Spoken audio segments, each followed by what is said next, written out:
My name is Daniel, and I'm 33 years old. 2 nights ago, I opened the door to my apartment and found my mother waiting, arms crossed, eyes burning. Before I could speak, she lunged. Her nails raked my arm, knocking my phone to the floor. It skidded across the tile with a hollow clap. "This is your fault," she hissed. "All of it. You think you're better than us now." I shoved her back, my spine hitting the door. Neighbors' doors cracked open. One voice, "Do you need help?" Another, "We're calling the police." The hall lights glared above us. My mother's perfume, faded, bitter, hung in the air. She clawed toward me again, spitting the same word she's used since I was 16. Ungrateful. I caught her wrists. My hands shook, but my voice didn't. "Back away, or I will press charges." Her face twisted. For a heartbeat, I saw the woman who once packed my lunch. Then she jerked, wild, as if none of that had ever mattered. Down the hall, the sound came, a thin wail that thickened fast, sirens growing closer. And I knew, this time it wouldn't end with slammed doors or blocked emails. This time, I would finally end it. If you were standing where I was, your own mother at your throat, the law on its way, what would you do? Stay with me. You need to hear the rest. The siren stops outside my building, red and blue light flooding the hallway. The sirens wailed to a stop outside my building. Red and blue strobed across the hallway, flickering against the paint like wounds opening and closing. 2 officers rushed up the stairs, their boots heavy, their radios crackling. My neighbors stepped back. I finally let go of her wrists. My arms were burning where her nails had dug crescents into the skin. "Step aside," one officer ordered, his voice clipped. I did. My mother stood frozen for a beat, then shook like a loose wire. She looked at me as if I had betrayed her, not the other way around. I didn't speak. My throat had gone dry. As they led her down the stairwell, I leaned against the doorframe. My pulse hammered. And for the first time in years, I allowed myself to think back. Not just to tonight, but to the night everything began to split. I was 16. The kitchen light buzzed overhead, the kind of weak yellow that made every shadow look heavier. My mother sat across from me, Harry at her side. His hands were folded on the table like he was ready to negotiate a contract. She didn't smile. She hadn't smiled at me in a long time. "We can't keep you here anymore," Harry said, voice low, as though delivering bad news from a doctor's chart. I blinked. "What do you mean?" My mother's eyes stayed flat. "Daniel, we have the twins now. Resources are tight. They deserve more than you." The words hit harder than any slap. Deserve, not need, deserve. I tried to fight it, tried to bargain like a kid who still believed his voice mattered. "I can get a job. I'll pay for my own clothes. No," she cut me off. "It's better this way." The kitchen smelled of coffee that had sat too long. I stared at her mug, lipstick stain, chipped rim, because looking at her face felt like staring into a wall. She had already decided. I was no longer part of the equation. When I left, I didn't even slam the door. I carried a duffel bag that felt heavier than my body and walked 3 blocks to my grandparents' house. It was summer, but the night air stung. They opened their door without hesitation. My grandmother pressed her hand to my cheek, her voice trembling. "You'll stay here. Don't you worry." I worried anyway. I worried every time I saw her hands shake when she counted change, every time my grandfather coughed in the night. They were aging, and I was an extra mouth they hadn't planned for. So I worked, stocking shelves, running deliveries, cleaning offices after hours. My fingertips cracked from cardboard and bleach. I handed them wrinkled bills and insisted, "Take it." They shook their heads, but I tucked the money under sugar jars or in the Bible by the lamp. I couldn't be their burden, not after being told I was one already. When my mother visited with Harry and the twins, the air in my grandparents' house turned cold. She never asked how I was doing. She never asked if I was okay. She cooed over the babies, smoothed their hair, and acted like I was furniture she had left behind but couldn't quite throw away. "School going all right?" she asked once, voice clipped. "Yes," I muttered. "Good," she said, already turning to adjust a blanket on one of the twins. Her smile bloomed only for them. I sat on the couch, staring at my hands, feeling smaller than the toys rattling on the floor. I realized then she was lighter without me. My absence was her relief. By the time college approached, the truth was carved deep. I knew she wouldn't help. Still, I asked once, barely more than a whisper, if she could drive me to my dorm on move-in day. She didn't even pause. "We have to save for the twins' future," she said. "You'll manage." So I managed. I begged my uncle to co-sign my loan. I promised he'd never see a bill with his name on it. I worked night shifts that left my eyes swollen, stumbling into morning lectures smelling like fryer grease. I ate ramen 3 nights a week and bought textbooks with torn covers. But I managed, because I had no choice. Still, the word stuck: deserve. The twins deserved. I did not. I carried that word like a stone in my pocket through every exam, every paycheck, every night I collapsed into bed aching. It clinked against every achievement. Even when I walked across the stage at graduation, only my grandparents clapping in the stands, I heard it. Deserve, not me, them. And when I saw my mother tonight, her eyes full of the same fire, spitting the same insult, ungrateful, I finally understood how much of my life had been built in the shadow of her judgment. "Ungrateful," she said. But she was wrong. I was grateful. Grateful to my grandparents who gave me shelter, to my uncle who signed for me, to the stubborn, desperate kid inside me who refused to disappear. Not grateful to her, not anymore. Back in my apartment, as the officer's footsteps faded, I pressed my back to the door and slid down, the wood hard against my spine. My neighbors whispered behind closed doors. The air smelled of dust and sweat and something faintly metallic from the blood on my arm. I closed my eyes and saw the kitchen light buzzing, the chipped mug, her voice telling me the twins deserved more. Maybe she was right in one sense. They deserved her, and I deserved to finally stop chasing her approval. But I also knew this wasn't over. She would come back, she always did, whether through emails, visits, or demands dressed up as guilt. Tonight was only a reminder of how far she was willing to go. And deep down, I wondered how much further she was willing to push. I knew she wasn't done. Standing in the quiet after the police left, blood drying and thin scratches on my arm, I understood it as clearly as I had understood anything. My mother would never stop unless I drew the line for good. But that line had been forming long before tonight. It had started the moment I set foot on campus, lugging a suitcase up narrow dorm stairs with no one by my side. Move-in day was supposed to feel like a beginning. For me, it felt like abandonment dressed in fluorescent lighting. Parents hovered around other students, mothers making beds, fathers carrying boxes, siblings laughing. I hauled my own belongings, a comforter stuffed in a trash bag, stacks of books balanced against my hip. My grandparents wanted to be there, but their bodies had betrayed them years earlier. My mother? She didn't even offer. "We need to save for the twins," she'd said, as if I had asked for luxuries, not her presence. I tried not to stare at the other families. I told myself it didn't matter, but it did. It mattered every time I set a lamp on the desk and felt the emptiness echo around me. That week, I signed the loan papers with my uncle. His signature shook a little, not from doubt, but from responsibility. "You'll keep your word, Daniel?" he asked. "I will," I said. "I'll never let you pay a dime." And I meant it. I picked up shifts in the dining hall, then at a gas station off campus, then cleaning offices downtown. My body dragged, but my pride kept me moving.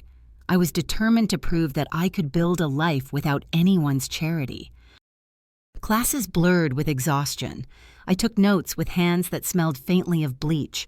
I nodded off over textbooks, alarms buzzing me awake for the next job. My friends went out on weekends. I stayed behind, tallying paychecks and calculating interest. Still, there were moments of victory. A professor pulling me aside after class to say, "You have potential." A customer leaving a tip bigger than the bill. The small relief of making a loan payment on time. I carried those moments like trophies. They reminded me that even without a cheering section, I was still moving forward. Graduation came 4 years later. The auditorium was filled with applause, flowers, camera flashes. When my name was called, I searched the rows. My grandparents waved, tears bright in their eyes. No one else stood. My mother didn't come. She didn't call. She didn't even send a card. It stung, but it didn't surprise me. By then, the word deserve had hardened into armor. She thought I didn't deserve her support. Fine. I would prove I deserved everything else. The first years after college were lean. I rented a studio the size of a closet. The walls were thin, the pipes rattled, but it was mine. I stretched grocery money until it snapped. Beans, rice, pasta. I paid rent, kept the lights on, chipped away at the mountain of debt. I rose through the ranks slowly, brick by brick. I stayed late, volunteered for projects no one wanted, took criticism without complaint. When others quit, I stayed. Persistence was my currency, and eventually it bought me something rare: respect. I remember the day I was promoted to a management role.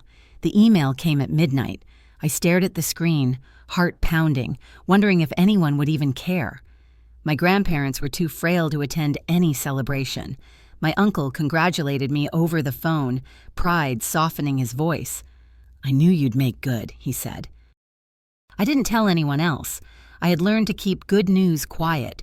Good news traveled too easily, and I knew exactly where it would land if I wasn't careful. But secrets don't stay hidden. At a family gathering, my uncle let it slip. He thought he was doing the right thing, thought maybe my mother should know, maybe she'd finally be proud. Instead, it opened the door I'd nailed shut. One evening, months after the promotion, I came home to find her and Harry standing outside my apartment, their silhouettes cut against the hallway light. For a second, I thought I was imagining them, ghosts conjured from dread. "Daniel," Harry said, his voice too casual. My stomach turned. I hadn't spoken to either of them since I left for college. I had blocked numbers, ignored emails, carved them out of my life like rot, and yet here they were, standing at my door like they had a right. I kept my keys tight in my fist. "What are you doing here?" "We heard," my mother said.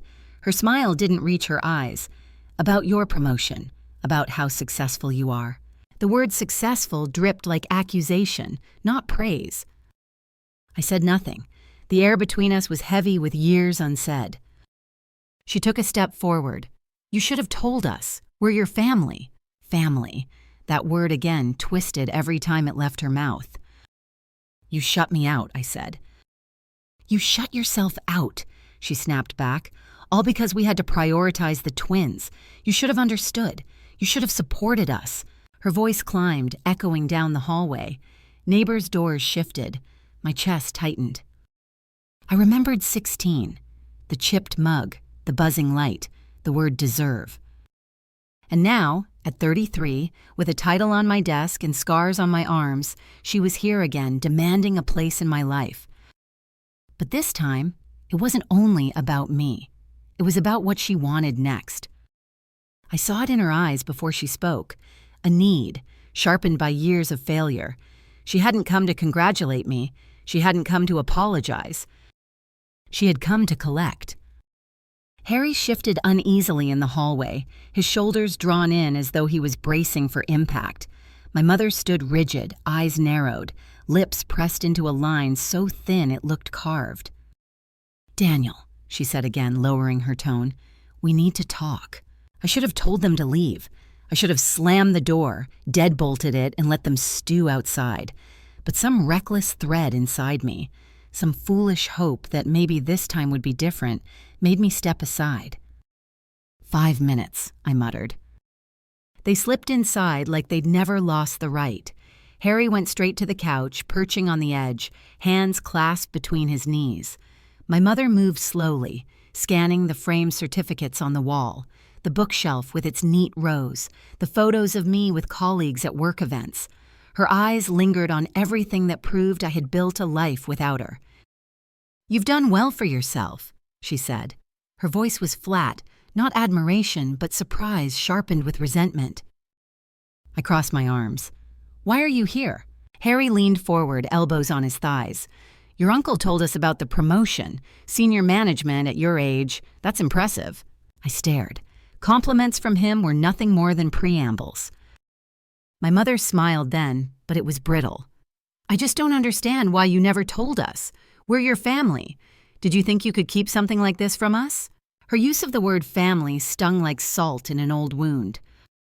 You shut me out years ago, I said. You shut yourself out, she snapped back, eyes flashing, all because we had to put the twins first. You should have understood. You should have supported us. The accusation burned. Supported them? At 16, when she'd told me I didn't deserve the same as the babies she'd chosen over me? Harry held up his palms. We can't change the past. What matters is now. Things have been tough. The business didn't work out. Finances are tight. I waited. My gut already knew what was coming. The twins are almost college age, my mother said quickly, stepping in. They'll need tuition. And you, she gestured toward me, toward the framed achievements on the wall. You're in a position to help. You can make it right. My stomach turned. Make it right? Her gaze was steady, almost pleading. Yes, this is your chance. Cover their college. Do for them what no one could do for you. It would be giving back. I laughed, bitter and hollow. Giving back? After everything you took? Her chin lifted. After everything I sacrificed for you. Raising you alone. Finishing school. Working while I made sure you had food on the table. I gave you life, Daniel. Now it's your turn to support your family. The audacity was suffocating. You kicked me out at 16, I said. You sat me down at the kitchen table and told me the twins deserved more. You let me leave with nothing. I worked 3 jobs, I signed loans, I ate ramen for years. You saved for them, not for me. And now you want me to pay for what you planned? Don't twist this, she shot back. You're being dramatic. We did what we had to. You were old enough to handle it. The words were daggers, old enough to handle being discarded. Harry shifted uncomfortably. Daniel, it's not about then, it's about family, about moving forward. They're your siblings. You can afford this. Think of it as, stop. My voice cracked like a whip. The silence that followed was suffocating. The hum of the refrigerator, the tick of the wall clock, even the muffled traffic outside. It all pressed in. I don't owe you anything, I said. My voice was steady now, low but sharp. Not after the way you treated me. Not after you left me to figure out everything alone. Her mouth twisted. Ungrateful. Always that word, always her weapon. You didn't come to apologize, I said. You didn't come to reconnect. You came to collect. You thought my success was a bank account you could withdraw from. Her eyes flashed. We gave you a childhood. We gave you a home. You gave me a duffel bag and a one-way trip to my grandparents, I cut in. That's what you gave me. And you expect me to rewrite history just because the twins are older now? Her face flushed, jaw tight. I fed you. I clothed you. Without me, you'd have had nothing. You're right, I said coldly. Without you, I had nothing. And I built everything I have anyway. That's the difference between us. She blinked, faltering for the first time. Rage stripped bare. She hissed, You're going to regret this. No, I said, stepping toward the door. I regret letting you in at all. I yanked the handle, the hallway air rushing in, cool and sharp. Get out! Harry stood, glancing between us. Let's go, he muttered, putting a hand on her arm. She resisted, scanning the apartment one last time, her gaze crawling over my life as though she could still claim it. Then she stepped past me. Harry followed, pulling the door behind him. The lock clicked. Silence rushed in. I leaned against the wood, heart pounding. My legs trembled, not from fear, but from the sheer weight of it all. They had come into my home, demanded I erase decades of neglect with a checkbook. I had stood firm. I had said no. But instead of triumph, a strange hollowness settled in. For a flicker of a moment, guilt crept in. Maybe I was cruel. Maybe I should have helped. Maybe refusing made me the villain. But then I remembered. I remembered nights working until dawn, hands raw from bleach. I remembered filling out loan papers under a dim lamp, my uncle's hand shaking as he signed. I remembered walking across a graduation stage, my grandparents the only ones clapping, my mother's absence louder than any cheer. She had chosen. Again and again she had chosen. And tonight she had chosen once more, not reconciliation, not love, but entitlement. I slid down to the floor, back against the door. My breathing slowed, but the questions didn't stop. How far would she go next time? Emails, more visits, another attempt to twist the knife? Deep down, I knew. My mother never left without finding another way back in. And the next time she came, it wouldn't be with words alone. I thought closing the door on them would give me peace. For a day, maybe two, I almost convinced myself it was over. But people like my mother don't accept endings. They claw them open, turning silence into another battlefield. The first email arrived the very next morning.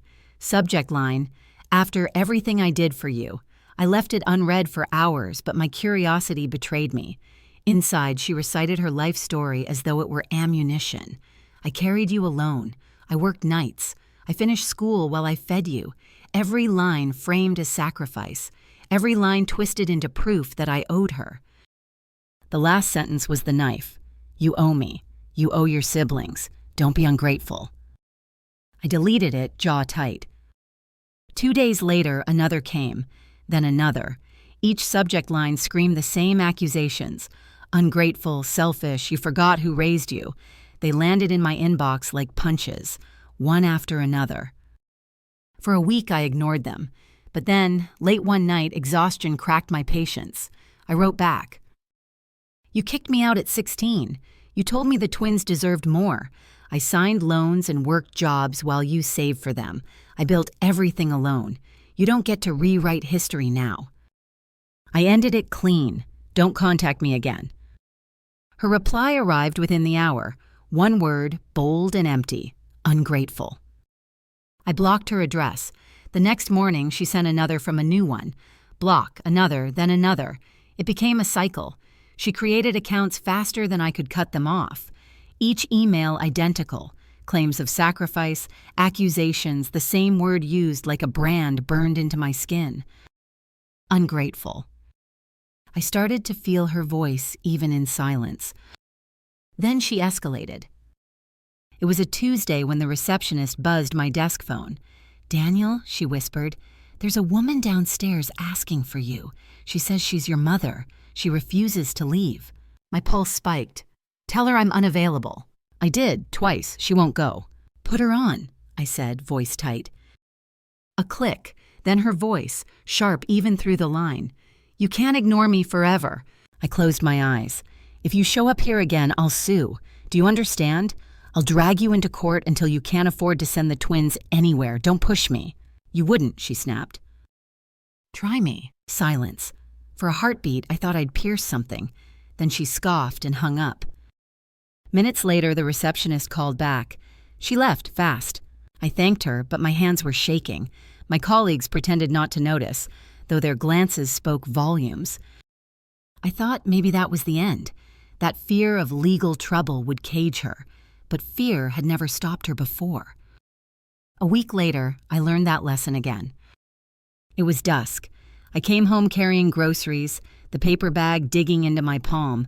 The hallway smelled faintly of disinfectant, lights buzzing overhead. I rounded the corner and froze. She was there, waiting by my door. "Daniel," she said, eyes fixed on me. I gripped the bag tighter. "Leave." "No," she barked. "Not until you listen." I pulled my phone from my pocket. "If you don't go now, I'm calling the police." She lunged. The bag tore, groceries scattering. Apples rolled, a carton of eggs burst open with a wet crack, milk pooling across the tile. My phone clattered from my hand, sliding toward the wall. She shoved me hard, nails slashing at my arm. "This is your fault," she screamed. "All of it. You think you're better than us, but you're nothing without me." Her spit sprayed against my cheek. Her hair whipped wild around her face. She swung again, fists clumsy but vicious. I caught her wrists, twisting them away. "Stop!" Neighbors' doors flew open. A woman down the hall gasped. "Call 911!" someone shouted. Another neighbor rushed forward, pulling at my mother's shoulders. She fought back, screaming words that no longer made sense, only raw sound. My phone lay shattered, the screen spiderwebbed. My arm bled from scratches. The hallway pulsed with shouts, footsteps, chaos. Then the sirens. Blue and red lights painted the walls through the windows. Officers stormed in, pulling her off me. She twisted, cursed, kicked until cuffs snapped around her wrists. "She attacked me," I said, voice raw, chest heaving. "She came at me in my own home." Neighbors chimed in, voices overlapping. "We saw it. She shoved him first. She wouldn't stop." The officers nodded. "Do you want to press charges?" I looked down at the broken eggs spreading across the floor, yolk mixing with milk, at my knuckles scraped raw, at my neighbor's frightened eyes. "Yes," I said, "I want to press charges." That night, I sat in a lawyer's office, arms bandaged, heart still hammering. The desk was cluttered with files, but his voice was steady. "She's crossed a line," he said. "We'll file charges for assault. And with the emails, the workplace incident, now this, you have a strong case for a restraining order." I nodded. "I want it, whatever it takes." He slid forms across the desk. "This order will bar her from contacting you, approaching your home, or showing up at your workplace. If she violates it, she faces arrest." I picked up the pen. My hand shook, but I signed. Each stroke felt like carving a boundary into stone. When I left, the night air was sharp, almost cleansing. For the first time in years, I felt like maybe the weight could lift, that maybe the law could build the wall I hadn't been able to. Still, her voice echoed in my head. Ungrateful, always that word. It followed me into sleep, into waking, into every quiet moment. But now I had something stronger. I had proof. I had witnesses. I had the law on my side. And I had resolve. For years I had survived by bending, by carrying the burden she'd left me. But tonight marked the shift. I wasn't just surviving anymore. I was drawing lines, fighting back, refusing to let her rewrite my life one more time. As I closed my apartment door behind me, groceries still ruined on the floor, I realized something. This was no longer just about enduring her. It was about ending the cycle. She had forced me to defend myself with police, with lawyers, with neighbors watching in shock. And now she had forced me to choose. Either stay silent and let her keep clawing at me, or stand up and say enough. I had chosen. Still, as I lay awake that night, bruises aching, I knew the story wasn't finished. She was unpredictable, volatile, desperate. A restraining order might stop her, or it might provoke her further. And that uncertainty pressed heavier than the bruises. Because if tonight proved anything, it was that she wasn't done. Not yet. The ink on the restraining order was barely dry when the news reached me. Harry had packed up the twins and taken them to his parents' house. My grandparents called to tell me. Their voices were low, worn. Apparently, after the assault, he'd confronted her. He told her she couldn't keep spiraling like this, couldn't keep turning every disappointment into a weapon. They argued, loud enough for the neighbors to hear. She swung at him, too. That was the end of it. I sat in my apartment, the silence heavy but finally safe. For years I had longed for my mother's attention, then for her absence, then for closure. Now I had something like it, a court document, witnesses, police reports. Not the kind of closure anyone imagines as a child, but the only one possible. The weeks after were strange. My grandparents called more often, checking in, telling me I had done the right thing. "You couldn't let her keep hurting you," my grandfather said. "She made her choices. You've made yours." They admitted they'd stayed in contact with her only for the twins' sake. But after this, even they had pulled back. "We can't be around her anymore," my grandmother whispered. "She's too toxic. We won't let her drag us down, too." That word, toxic, stuck with me. It was what I had felt since I was 16, sitting at that kitchen table under the flickering light, being told I didn't deserve as much as my siblings. Toxic wasn't just a description of her behavior, it was the air she carried into every room. And I realized for the first time that I no longer had to breathe it. Work became my anchor. I poured myself into projects, not out of desperation, but out of choice. My team trusted me, respected me. They saw me as steady, capable, the opposite of what my mother had always said. I started to look at apartments beyond my modest one-bedroom. Larger spaces, light-filled kitchens, balconies that overlooked the city's skyline. Not because I needed luxury, but because I could finally allow myself to want comfort, to believe I deserved it. Deserved. The word that had once cut me now healed me. I wasn't the kid lugging a duffel bag under a summer sky anymore. I wasn't the student counting coins for ramen, the graduate walking the stage to only 2 clapping hands. I was a man who had built a life despite everything, and I had finally drawn a line that even my mother couldn't cross without consequences. One evening, I sat with my uncle over dinner. He apologized again for telling her about my promotion. "I didn't know she'd react that way," he said, eyes downcast. "I know," I told him. "You gave me the chance to go to college. You signed that loan when no one else would. Without you, I wouldn't be here. You don't have to apologize for caring." He nodded, relief loosening his face. "You turned out stronger than any of us expected." Maybe, or maybe I had simply refused to collapse. The restraining order went through. I stopped checking my inbox with dread. I walked into my office without scanning the lobby for her face. My neighbors smiled again when we passed in the hall, no longer wary of drama spilling from my door. Life, for once, moved forward without interruption. But the truth is, scars remain. I still hear her voice sometimes when I succeed, when I allow myself joy. Ungrateful. The word floats in, uninvited. Yet now, I can answer it. Not aloud, but inside.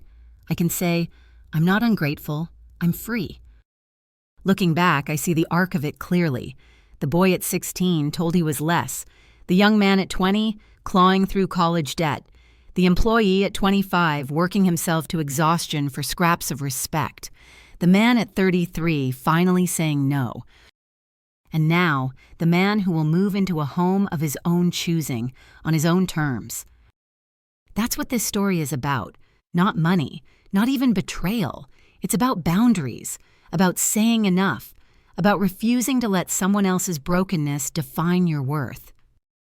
Blood ties don't excuse abuse. Sacrifice doesn't erase cruelty. And no one, mother, father, sibling, has the right to demand loyalty while giving nothing but harm in return. I don't hate my mother. Hatred would tie me to her as tightly as guilt did. Instead, I feel distance. Pity, maybe, but mostly resolve. She may never change. She may never apologize. That's hers to live with. Mine is to move on. And I will. I'm grateful for my grandparents, who gave me a bed when my mother wouldn't, for my uncle, who signed a piece of paper that changed my life, for the neighbors who stepped in when screams filled the hallway, for myself, for refusing to disappear. Grateful. The word she weaponized is now mine. So here I stand, on the edge of a new chapter. My scars don't vanish, but they remind me of what I've survived.